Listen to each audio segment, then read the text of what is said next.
இது சம்பந்தமாக ஏற்கனவே ஓபிஎஸ் மருது அழகராஜ் அதான் அந்த ஓபிஎஸ் உடைய அந்த குழு வந்து விஜயுடன் பேச்சுவார்த்தை நடத்துவதால் காளியம்மாள் அவர்களும் வந்து மருது அழகராஜ் பார்த்துருக்கலாம். நீங்கள் வந்து விஜயோட கட்சியோடு போய் சேரதுக்கு பதிலாக ஓபிஎஸ் புதிதாக தொடங்கும் அந்த கட்சியில் நீங்கள் இணைந்தால் நாங்கள் மறுபடியும் விஜயோடு தான் போய் சேர போகிறோம் அப்படின்னு சொல்லி மருது அழகராஜ் பேசியிருக்கலாம். சீமான்கிட்டேருந்து வெளியில் வந்துட்டாங்க. அது என்ன காரணத்தினால வந்தாங்க, கருத்து வேற்றுமை ஏதோ ஒன்று வெளியில் வந்துட்டாங்க.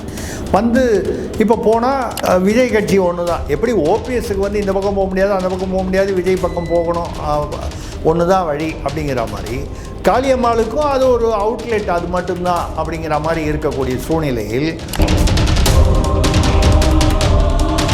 நீங்கள் எந்த தொகுதியில் யாரை நிற்க வைக்கிறாங்க, யாரை எதிர்த்து நிற்கிறாங்கன்றது, நாம் தமிழரில் யார் நிற்கிறாங்கன்றதை பொறுத்து இந்த நீங்கள் வந்து ஒரு காளியம்மாள் அங்கே நின்னாங்கன்னா எப்படி அப்படின்னு கேட்டால், அவர் மீனவ சமுதாயம் வந்து அவங்கள சப்போர்ட் பண்ணுதுன்னு சொன்னால், இங்கே இஸ்லாமியர் வந்து ஒருத்தர் வந்து நிற்க வைக்கிறாங்கன்னு வைங்க, நாம் தமிழர்லேருந்து, அந்த இஸ்லாமியர் வாக்குகள் மீனவர்கள் வாக்குகளை விட அதிகமாக இருக்கும். காளியம்மாள் போன்று ஏற்கனவே பரிச்சயமான முகங்கள் வந்து வந்தால் கட்சி பலப்படும். அந்த கட்சி வந்து விஜயோடு போய் கூட்டணி வைக்கும்போது அந்த கூட்டணி பேரத்திற்கும் காளியம்மாள் அது வந்து அது உதவியாக இருக்கும். இப்போது விஜய்கிட்ட போய் கேட்கும்போது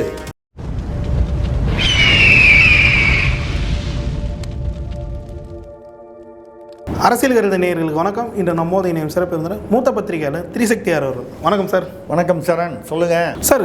6 மாதங்களுக்கு முன்னாடி நாம் தமிழர் வந்து காளியம்மாள் அவர்கள் வந்து விலகி இருந்தாங்க. அதை பின் வந்து எந்த கட்சியிலையும் அவங்க வந்து இணையமாக இருந்தாங்க. திமுக போவாங்க, தாவேக்கா போவாங்க, அந்த மாதிரி பல பேச்சுக்கள் வந்து அடிப்பட்டது. தற்போது வந்து ஓபிஎஸ்சின் ஆதரவாளரான மருது அழகராஜ் அவரை வந்து பார்த்துருக்காங்க. இப்போ அவங்களாம் வந்து எந்த கூட்டணியிலும் இல்லாமல் தனித்து விடப்பட்ட நபர்களாக இருக்காங்க. இவங்க வந்து இப்போ எங்கே போவாங்கன்ற ஒரு கேள்வியும், மறுபுறம் வந்து காளியம்மாள் அங்கே போனால் நாம் தமிழ் இருந்த அந்த வரவேற்பு வந்து அங்கே அவங்களுக்கு கிடைக்குமான்ற ஒரு கேள்வி எழ தொடங்கி இருக்குது. எப்படி சார் பார்க்குறீங்க இந்த விடயத்தை? நீங்கள் ஓபிஎஸ்ஸே எங்கே போவார்னு தெரியல. ஓபிஎஸ் எங்கே போவார்னு உங்களுக்கு எனக்கும் தெரியலன்னா பரவாயில்ல, ஓபிஎஸ்ஸுக்கே தெரியல. நான் யதார்த்தமாக சொல்கிறேன். நான் அவரை குறைத்து மதிப்பிடுறதோ இல்லை வந்து வேறு தப்பாக பேசுகிறதுக்காக சொல்லலை. ஓபிஎஸ் இப்பொழுது இருக்கும் அரசியல் சூழ்நிலை அவருக்கு பீரியடு என்னை பொறுத்த வரைக்கும் முடிஞ்சு போச்சு. அரசியல் பீரியடு முடிஞ்சு போச்சு. இப்போ இதுக்கப்புறம் அவர் வந்து என்ன வந்து அங்கே விஜய் ஒரு பேச்சு சொல்கிறாங்க, விஜய் கூட அவர் பேச்சுவார்த்தையில் இருக்காருன்றாங்க. மருது அழகராஜ் அவர் ஓபிஎஸ் கூட இருக்கார். மருது அழகராஜ் எனக்கும் தெரிந்தவர், நண்பர் தான். அவர் வந்து பேசிக்கிட்டு இருக்காருன்னு சொல்கிறாங்க. ஒன்றும் தவறில்லை. ஓபிஎஸ்க்கு வந்து இந்த பக்கம் எடப்பாடி பாஜக சைடு போக முடியாது, திமுக சைடும் போக முடியாதுங்கும்போது ஒரு அந்த பக்கம் வந்து விஜயோட கட்சியோடு சேரும்பொழுது தன்னுடைய அடையாளத்தை தக்க வைத்துக் கொள்வதற்காக, ஏன்னா ஓபிஎஸ் தனியாக ஒரு கட்சி ஆரம்பிக்கணும். செப்டம்பர் 4ஆம் தேதி என்னமோ ஆரம்பிக்க போகிறாருன்னு ஒரு செய்தி வந்துச்சு, தெரியல ஆரம்பிக்கிறாரான்னு. அப்படி ஆரம்பித்தார்னா அது அங்கே போய் விஜயோடு சேரலாம், மருது அழகராஜை வைத்து பேசி கொண்டிருக்கலாம். இது சம்பந்தமாக ஏற்கனவே ஓபிஎஸ் மருது அழகராஜ் அதான் அந்த ஓபிஎஸ் உடைய அந்த குழு வந்து விஜயுடன் பேச்சுவார்த்தை நடத்துவதால் காளியம்மாள் அவர்களும் வந்து மருது அழகராஜ் பார்த்துருக்கலாம்.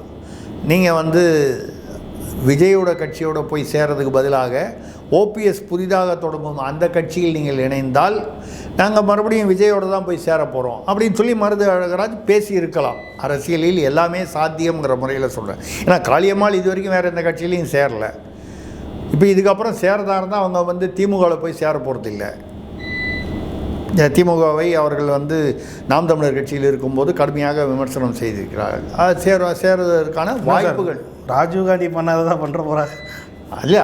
இல்லை அது வந்து ஒன்றும் இல்லை. வைகோ இல்லாததா, வைகோ இல்லாததா அந்த மாதிரி போட்டிங்கன்னா பார்த்து அரசியலில் வந்து வெக்கமான சூடு சொரணை அதெல்லாம் பார்த்தா வந்து வேலைக்கு ஆகாது. வெக்கம் வாழைக்காய் ஆகுமான்ற மாதிரி தான் அது. அது இல்லை சொல்கிறது வந்து வாய்ப்புகள் குறைவுன்னு சொல்கிறேன். சேரக்கூடாதுன்னு சொல்கிறதுக்கு நான் என்ன திமுக தலைவராக சேர்த்துக்க மாட்டேன்னு சொல்கிறதுக்கு, ஸ்டாலின் சேர்த்துக்கிறாருன்னா காளியம்மாள் எங்கே வேணாலும் போய் சேரலாம், திமுகலையும் சேரலாம். ஆனால் சேருவதற்கான வாய்ப்புகள் என்னுடைய கணிப்பில் வந்து திமுகவில் இல்லை, அதிமுகவில் இல்லை. அப்போது எங்கே போகிறது அப்படின்னு சொன்னால் சீமான்கிட்டேருந்து வெளியில் வந்துட்டாங்க. அது என்ன காரணத்தினால வந்தாங்க, கருத்து வேற்றுமை ஏதோ ஒன்று வெளியில் வந்துட்டாங்க.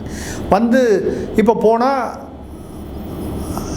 விஜய் கட்சி ஒன்று தான். எப்படி ஓபிஎஸ்க்கு வந்து இந்த பக்கம் போக முடியாது, அந்த பக்கம் போக முடியாது, விஜய் பக்கம் போகணும், ஒன்று தான் வழி அப்படிங்கிற மாதிரி காளியம்மாளுக்கும் அது ஒரு அவுட்லெட், அது மட்டும்தான் அப்படிங்கிற மாதிரி இருக்கக்கூடிய சூழ்நிலையில் ஓபிஎஸ் அவர்கள், அதான் மருது அழகராஜ் அவர் வந்து நீங்கள் எங்கள் கட்சியில், நாங்கள் புதிதாக ஆரம்பிக்கிற கட்சியில் வந்து சேர்ந்தால் அவங்களுக்கு வந்து இன்றைக்கி பெருசாக வந்து ஒரு பிரபலமானவர்கள் யாரும், பெயர் தெரிந்தவர்கள் யாரும் வந்து ஓபிஎஸ் சைடில் வைத்திலிங்கம் இருக்கார், ஒரு 2-3 பேர் தான், ஜேசிடி பிரபாகரன் இருக்கார், கொஞ்சம் பேர் இருக்காங்க, பெருசாக யாரும் இல்லை, அவர் மனோஜ் பாண்டியன் இருக்கார், இவங்களாம் தான் பிரபலமான பெயர்கள்.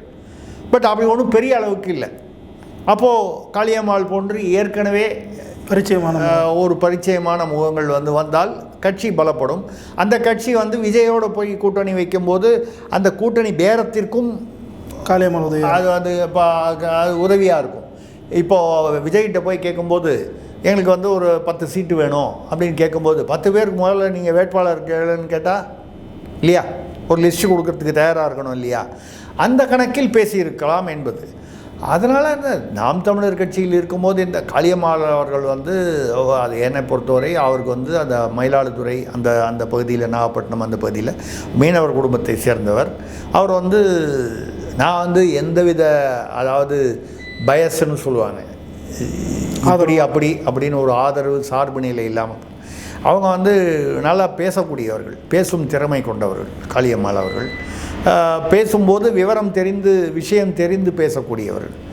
அதனால் வந்து அவங்க வந்து ஒரு கட்சிக்கு போனால் ஒரு பரிச்சயமான முகம், ஒரு பேச்சாளர், மீனவ சமுதாயத்திலிருந்து வரும்பொழுது அந்த மீனவ சமுதாயத்து வாக்குகள் வருவதற்கான வாய்ப்புகள் இருக்குது.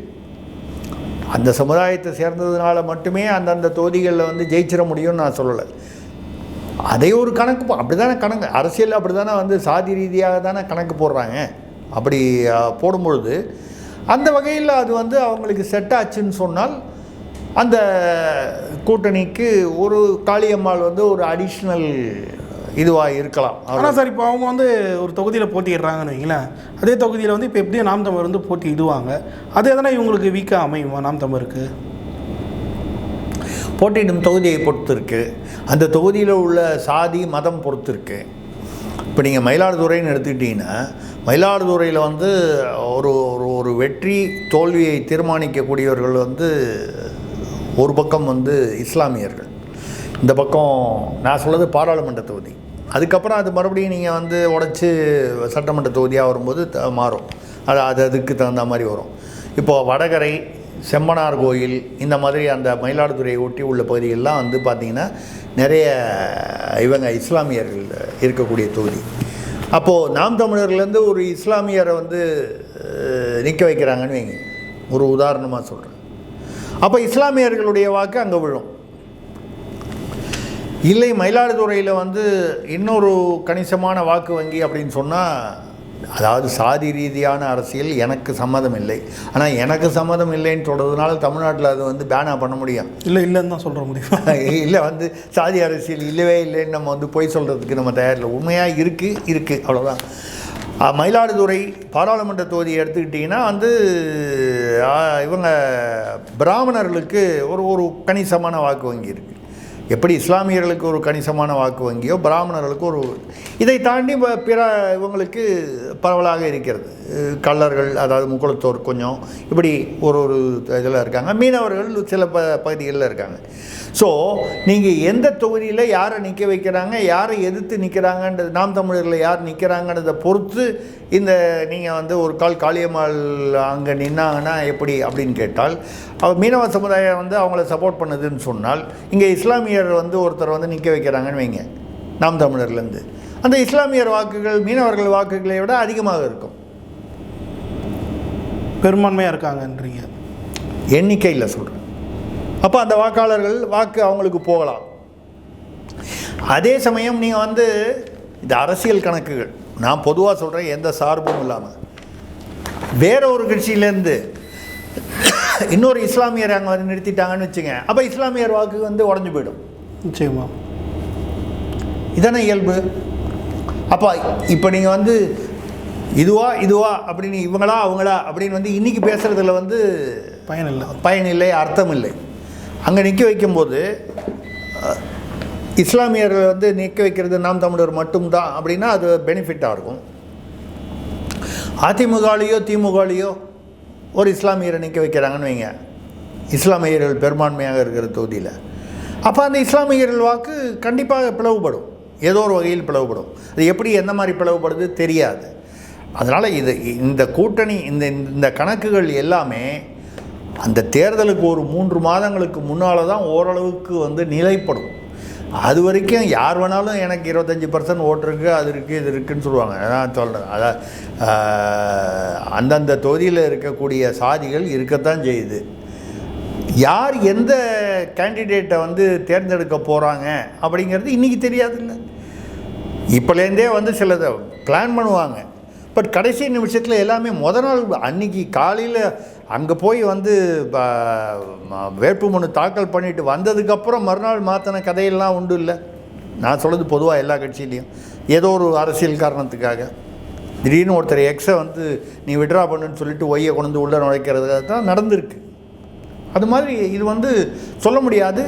காளியம்மாள் அவர்கள் என்னை பொறுத்த வரைக்கும் அவங்க வந்து ஓபிஎஸ் கட்சி மருது அழகராஜ் அந்த கட்சியில் சேரலாம், இல்லை நேரடியாக விஜய் கட்சியிலும் போய் சேரலாமே.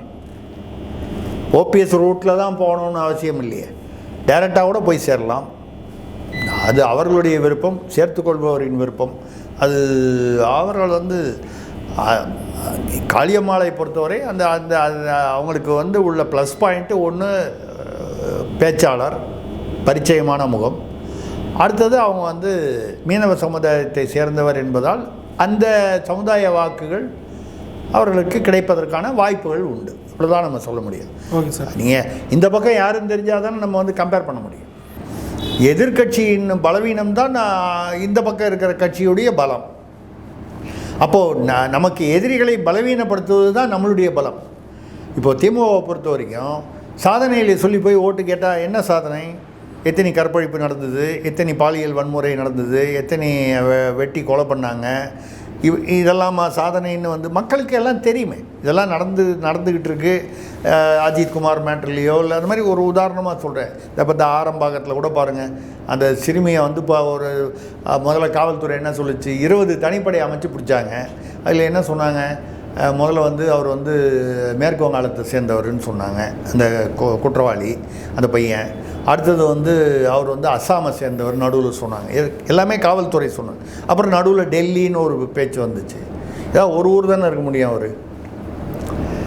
அதே மாதிரி அவர் வந்து நாளே வந்து சூலூர்லேருந்து கிராஸ் பண்ணி வந்துட்டு போனார் அந்த குற்றவாளி. அவர் பேர் தெரியாது, அடையாளம் தெரியாது, தேடிக்கிட்டு இருக்கோம் நாங்கள். 14 நாள் பொறுத்து சூலூர் ரயில்வே ஸ்டேஷனில் அவர் அதே ட்ரெஸ்ஸு போட்டுக்கிட்டு சுற்றிட்டு இருந்தார், பிடிச்சேன்றாங்க. அப்படின்னா என்ன அர்த்தம்? 13 நாளைக்கு நீங்கள் சூலூர் பக்கமே போகலன்னு அர்த்தமா? இன்னொன்று, உண்மையான குற்றவாளியாக நமக்கு தெரியாது. அவர் உண்மையான குற்றவாளியா இல்லை வந்து ஏறக்குறைய அந்த ஃபோட்டோவில் ஒத்து போகிறாருன்றதுனால.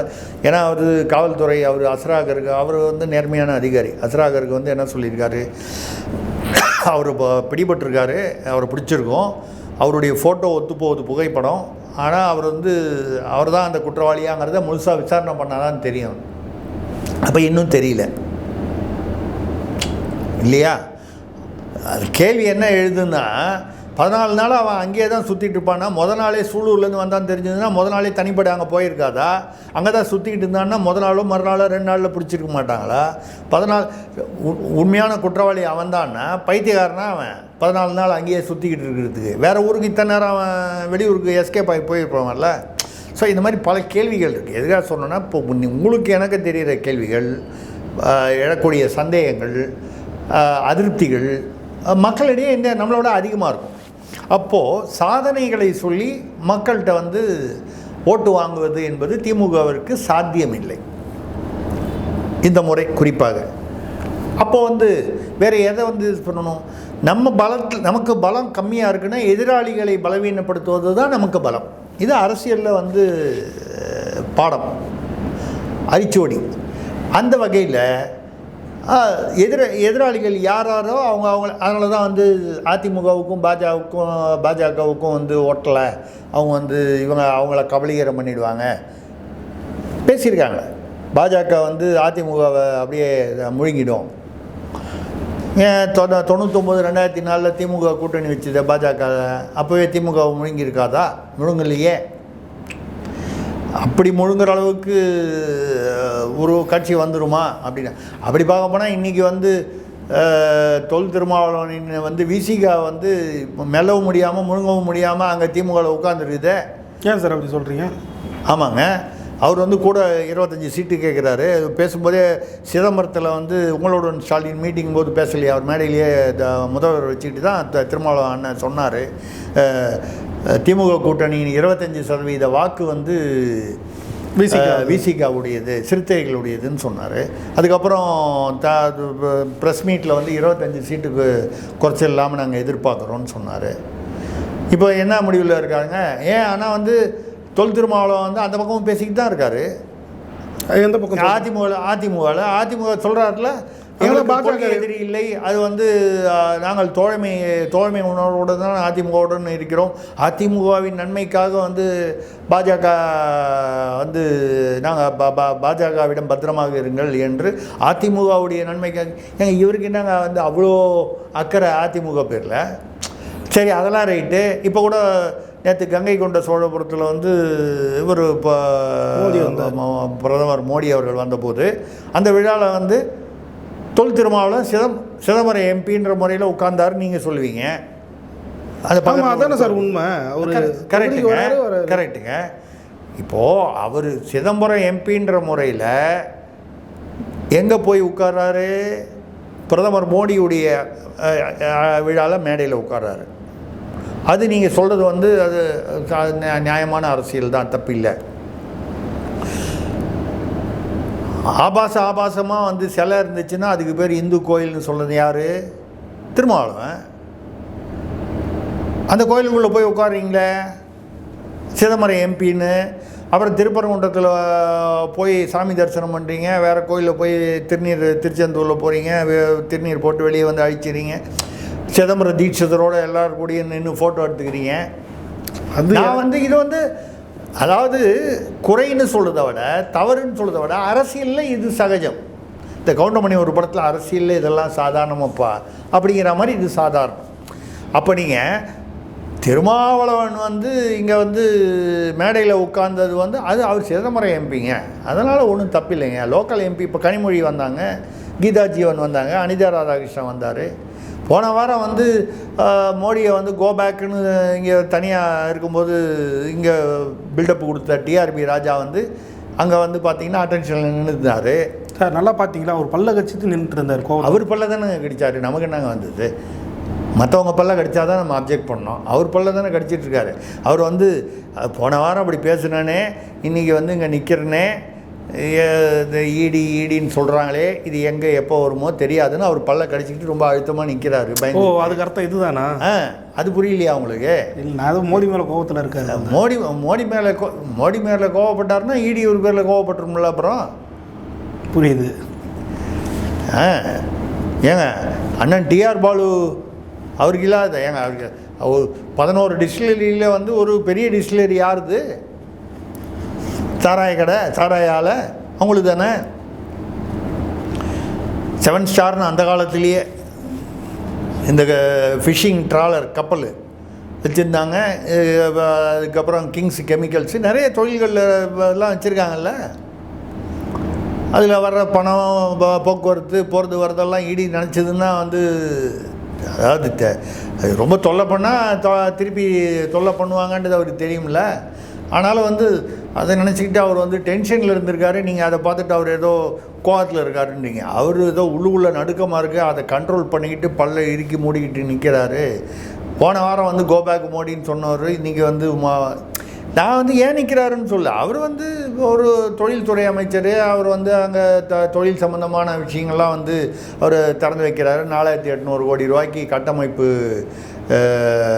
திட்டங்கள்லாம் வந்து துவக்கி வச்சுருக்காரு பிரதமருங்கிற முறையில்.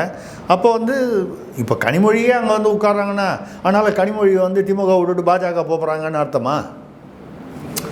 இதெல்லாம் வந்து சில அந்தந்த விழாக்களுக்கு அந்த லோக்கல் எம்பி அவங்க எந்த கட்சியாக இருந்தாலும் எம்எல்ஏவை கூப்பிட்றது அப்படின்னு. கீதா ஜீவன் வந்து உட்காந்துருக்காங்க, அனிதா ராதாகிருஷ்ணன் உட்காந்துருக்காரு. இப்படி இதெல்லாம் இது எதுக்காக சொல்கிறேன்னா, இப்போ தொல் திருமாவளவன் வந்து மோடியோட மேடையில் இருந்ததுனால அவர் பாஜக பக்கம் போயிடுவார் அப்படின்னு சொன்னால் அது ஏதாவது ஏற்கக்கூடியதா? இல்லை. அதே சமயம் பாஜகவோட அவர் போகவே மாட்டாருன்னெலாம் சொல்லக்கூடாது. நான் தான் சொன்னேன், மங்களூரில் 2001 அவர் அங்கே தானே நின்னார், எம்எல்ஏ ஆனார். பாஜகவுடைய வேட்பாளர்களுக்காக வந்து பல தொகுதிகளில் போய் திருமாவளவன் வந்து பிரச்சாரம் செய்தார். சரி, அன்றைக்கி இருந்த சூழ்நிலை அப்படி, இன்றைக்கி இருந்த சூழ்நிலை இதுவரை வந்ததில் வந்து நடுவில் அதிமுக பக்கமும் போயிருக்காரு, திமுக பக்கம் அதிகமாக இருந்திருக்கார்.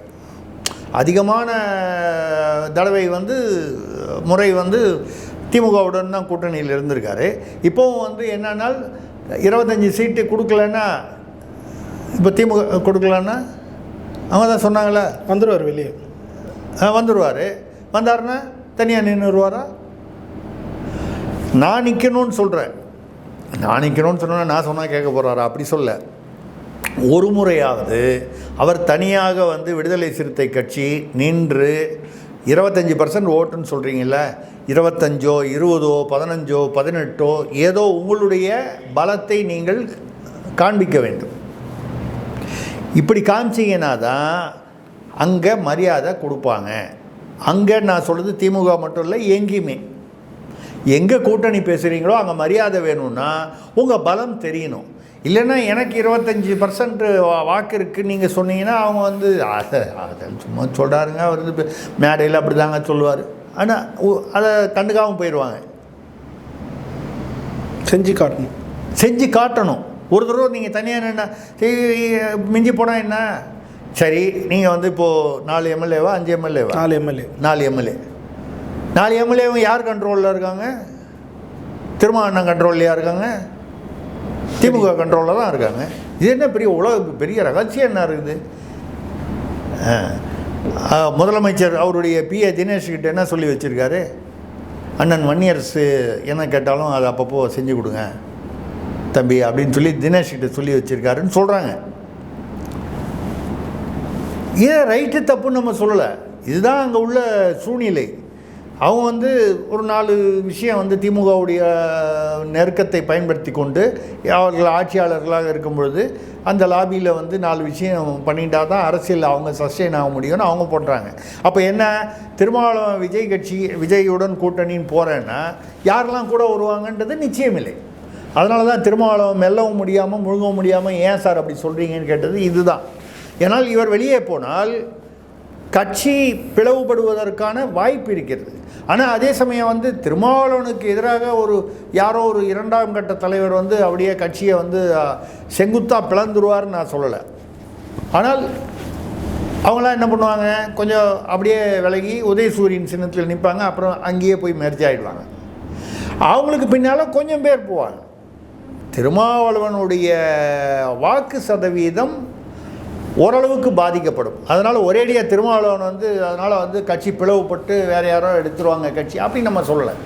ஏன்னா திருமாவளவன் விடுதலை சிறுத்தைகளில் வந்து திருமாவளவனுக்காக அவரை எழுச்சி தலைவராக ஏற்றுக்கொண்டு அவருடைய தலைமைக்காக இருப்பவர்கள் தொண்டர்கள் அதிகம்.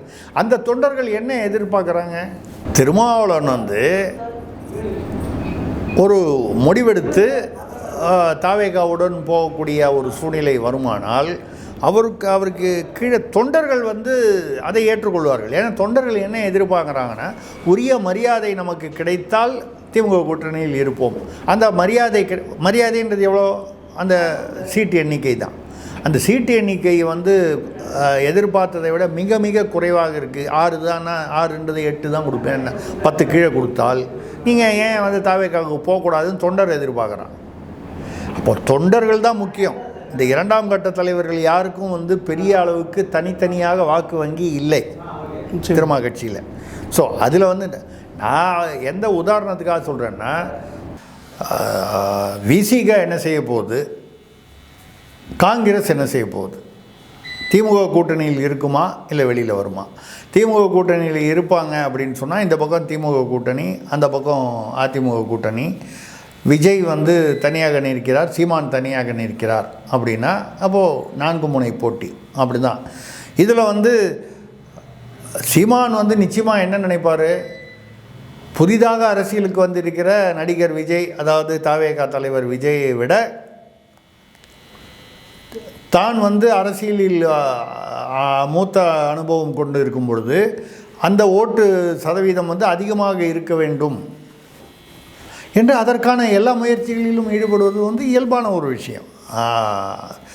இப்போது விஜய் கட்சியில் வந்து இன்னும் அந்த கட்டமைப்பு இது என்னுடைய கருத்து, அந்த கட்டமைப்பு வந்து ஒன்றும் பெரிய பலமாக அமையவில்லை என்பது என்னுடைய கருத்து. அந்த பூத் கமிட்டியோ இல்லை மற்றதோ. ரெண்டாவது, அவர் ஆனந்த் அவர்கள், புஷி ஆனந்த் என்று அழைக்கப்படும் ஆனந்த் அவர்கள் வந்து அவருடைய ஆதிக்கம் அதிகமாக இருப்பதாக, ஏன்னா தாவேக்காவில் இருக்கக்கூடிய ஒரு இரண்டாம் கட்ட அந்த மாதிரி வெளியிலிருந்து வந்த சில என்ன சொல்கிறது அரசியல்வாதிகள். இப்போ புஷி ஆனந்தெல்லாம் வந்து அவரெல்லாம் வந்து அரசியல்வாதி இல்லை, ரசிகர் மன்ற நிர்வாகியாக இருந்தவர். அரசியல்வாதிகள் என்று இருப்பவர்கள் ரொம்ப கம்மியாக தான். சில நிர்வாகிகள், இப்போது ஆதவ அர்ஜுனா எடுத்துக்கிட்டிங்கன்னா அவரும் ஒன்றும் அரசியல்வாதி இல்லை. ஜான ஆரோக்கியசாமியை எடுத்துக்கிட்டிங்கன்னா அவர் இந்த பொலிட்டிக்கல் அனலிஸ்ட்டு. இந்த மாதிரி வந்து இப்போ சரண்ராஜ் வந்து ஐஆர்எஸ் போனவர், அவர் வந்து ஒரு நிர்வாகத்தில் இருந்து போனவர். யார் வந்து போயிருக்காங்க வேறு அரசியல்வாதின்னு போனால் திமுகவில் இருந்த டேவிட் போனார்ல, நிர்மல்குமார் போனார்.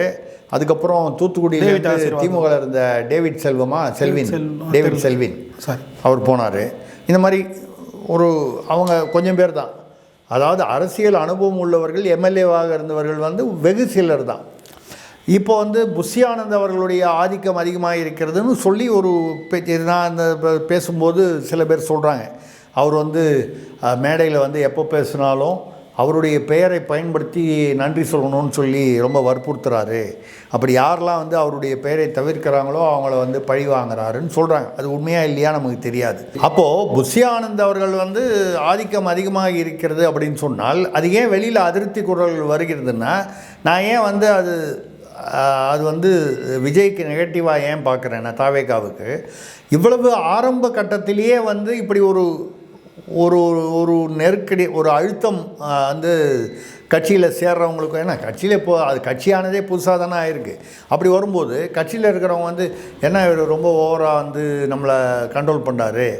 இப்போ எல்லாருமே வந்து விஜயுடைய முகத்திற்காக வருவார். நிர்வாகத்தை கையாள்பவர் ஆனந்தாக இருக்கலாம், புஷி ஆனந்தாக இருக்கலாம், இல்லைன்னு சொல்லலை. ஆனால் யாருக்கு மக்களிடத்தில் வந்து ஃபேஸ் வேல்யூ யாருக்கு இருக்குது? புஷி ஆனந்துக்கு என்ன ஃபேஸ் வேல்யூ இருக்குது மக்களிடத்தில்? ஒன்றும் இல்லையே, விஜய்க்கு தானே, இல்லையா? அந்த வகையில் விஜய்க்கு இருக்கக்கூடிய அந்த ஃபேஸ் வேல்யூவை வந்து அதிகரிக்கும் வகையில் புஷி ஆனந்த் போன்றவர்கள் அடுத்த கட்டத்தில் இருப்பவர்கள் செயல்பட வேண்டுமே தவிர, அதை குறைக்கும் வகையில் செயல்பட்டால் அது விஜய்க்கு நெகட்டிவாக போயிடும். இது அவர் வந்து உணரணும். நான் இப்போ எனக்கு ஒன்றும் புஷி ஆனந்த் எதிரியெல்லாம் இல்லை, நான் வரக்கூடிய தகவல்களை வைத்து சொல்கிறேன். அந்த வகையில் விஜய் வந்து இன்னும் கொஞ்சம் கட்டமைப்பை பலப்படுத்தணும், இன்னும் கொஞ்சம் அதிகமாக வந்து அரசியலில் கான்சன்ட்ரேட் பண்ணணும். மறுபடியும் ஒரு சினிமாவுக்கு போனார்னா இங்கே வியாபாரம் ஆகாது, இப்போ பிச்சுக்கும், சின்ன பின்னமாகிவிடும். அப்புறம் தனுஷ் வருவாரா, அரசியலுக்கு சிவகார்த்திகேயன் வருவாரா, தமிழக மக்கள் வந்து ஒரு ஹீரோவாக எதிர்பார்ப்பாங்க. விஜய் சேதுபதி வருவாரா அப்படின்னு வந்து. ஏன்னா தமிழ்நாட்டில் நடிகர்கள் அரசியலுக்கு வருவது என்பது சகஜமாக ஆகிவிட்டது. தமிழ்நாட்டில் ஆந்திராவிலும் தான் அது, வேறு மற்ற இடங்களில் வந்து எங்கேயுமே பாருங்கள். சதுரன் சின்ஹா வந்து என்னன்னாரு, ஒன்றும் ஆகலை. அமிதாப் பச்சனே ஒன்றும் வேலைக்கு ஆகலை அரசியலில். பிரகாஷ் ராஜ் கன்னடத்தில், தமிழ்லேயும் நடிச்சிருக்காரு, ஆனால் அவர் கன்னடக்காரரு. அவர் அரசியல் அவர் அப்பப்போ ஏதோ பேசிக்கிட்டு இருக்காரே தவிர ஒன்றும் பெரிய அளவுக்கு ஒன்றும் சாதிக்க முடியவில்லை. பவன் கல்யாண் வந்து அவர் நடிகர்னா கூட நடிகர்ன்றதுனால பெருசாக அவர் வரல. அவங்க அண்ணன் சிரஞ்சீவியை வந்து அவர் நடிகர் அரசியலில் இருந்தார், அவர் கூட இருந்தார். அதுக்கப்புறம் தனியாக கட்சி ஆரம்பித்தார். அப்படி தானே தவிர பவன் கல்யாண் பெரிய ஒரு சூப்பர் ஸ்டாராக இருந்து பெரிய நடிகரானார்னு சொல்லக்கூடிய நிலைமையில் இல்லை. இது மாதிரி எதுக்காக சொல்லணும்னா, இங்கே தான் இந்த தமிழ்நாடு, ஆந்திரா, இதை ஒட்டி தெலுங்கானா இப்போது அதுலேருந்து வந்தது தானே. இங்கே தான் இந்த நடிகர்களுக்கு வந்து முக்கியத்துவம் வந்து அரசியலில் வருதே தவிர, வடநாட்டில் மற்ற இடங்கள்லாம் பார்த்திங்கன்னா எங்கேயுமே வந்து நடிகர்களுக்கு ஒன்றும் இல்லை. இதில் மேற்கு வங்காளத்தில் பார்த்திங்கன்னா மிதுன் சக்கரவர்த்தி அங்கே உள்ள பெரிய நடிகர், இந்தியில் ஒரு காலகட்டத்தில் அவர் அங்கே போய் சேர்ந்தார். என்னானார்? ஒன்றும் ஆளை ஏதோ அவங்களா பார்த்து ஒரு எம்பி நிற்க வச்சு ஜெயிச்சாங்க, போனாங்க, வந்தாங்க, ஒரு பெரிய அளவு ஒன்றும் சாதிக்க முடியல. அதனால் இப்போ வந்து இன்றைக்கி இருக்கக்கூடிய நிலையில் திமுக அதிமுக ஓட்டுகள் அல்லாத ஓட்டுகள் எங்கே போகும் அப்படின்னு போனால் ஒன்று சீமானுக்கு போகணும், இல்லை விஜய்க்கு போகணும். இந்த சூழ்நிலை தான் இருக்குது. இதில் யாருடன் வேறு யார் வந்து கூட்டணி சேருவாங்க இன்னும் தெரியல. அப்படி வரும்பொழுது சீமான் விஜய் விமர்சனம் செய்வதோ விஜய் சீமானை விமர்சனம் செய்வதோ இயல்பான ஒன்று அப்படிங்கிறது தான் என்னுடைய கருத்து. ஓகே சார், பல்வேறு கேள்வி தெளிவாக நேரத்தை மிக்க நன்றி. நன்றி, வணக்கம்.